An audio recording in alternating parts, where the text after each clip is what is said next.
صباح الخير. ايه الاخبار؟ عاملين ايه يا جماعه؟ في حاجه مهمه جدا لازم نعرفها. هي ايه بقى؟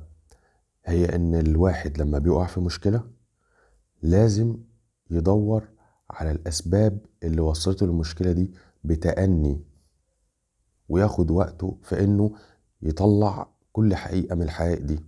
تمام؟ عشان ما يعتمدش على الظن، لانه لو ظن سوء هيبتدي ياخد قرارات خاطئه بناء على الظن اللي هو ظنه. لازم يعرف يبقى عنده مصادر او ناس موثوقة، او مصادر موثوقة يقدر يجيب منها المعلومة عشان يقدر يحط قرار صح وسليم.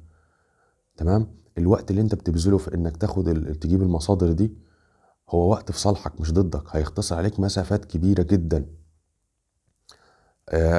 انت ممكن تعمل قرار خطأ يضيعك مثلا مدة سنتين 3 4 10، لكن انت لما بتبذل شوية مجهود يوم يومين 3 10 اسبوع شهر بس، الوقت ده هو في صالحك. لازم ما تبقاش عاطفي، ما تبقاش الغضب هو اللي مسيطر عليك او السرعة هي اللي مسيطرة عليك. كل ما كان بالك طويل في انك تطلع حقيقة كويسة كل ما كان ده افيد ليك واختصر للوقت كبير جدا. لازم برضو تعرف ان الحيادية في انك تقول المعلومات الصح عن مشكلتك هو بداية في حل مشكلتك. يعني انت دلوقتي لما تبقى راجل حيادي في استخراج المعلومة، ما تبقاش واخد اللي على هواك بس.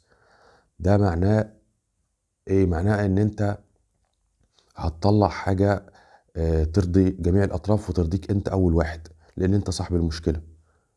تمام؟ فانت دلوقتي لازم تعرف ان سوء الظن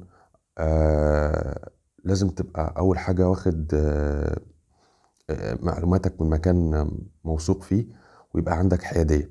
تمام؟ لازم تبص للمشكلة كأنك واحد من بره.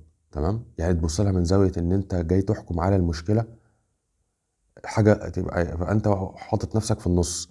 انت واحد من بره وفي نفس الوقت تحط نفسك كمتهم او كواحد واخدين أدلة ضده، وتكتب الكلام ده على ورق، تسجل هنا وتسجل هنا، وبناء عليه هتحط الرأي السديد. لان انت مفيش حد في العالم هيبقى عارف المشكلة بتاعتك دي قدك انت. فبناء على اصل القرارات والحاجات اللي انت آه بناء على الخيارات اللي انت اخترتها كمتهم او كراجل حاجة في صالحك، هتقدر تحط حل للمشكلة بشكل كويس جدا. بس فلو عجبك الكلام اللي انا بقول عليه اعملي لايك. لو ما عجبكش قولي في كومنت ايه اللي ما عجبكش، حتى لو كان الاسلوب ما كانش عاجبك.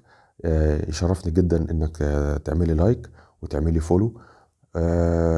ولو عجبك الفيديو شير وسبسكرايب بقى. صباح الفل.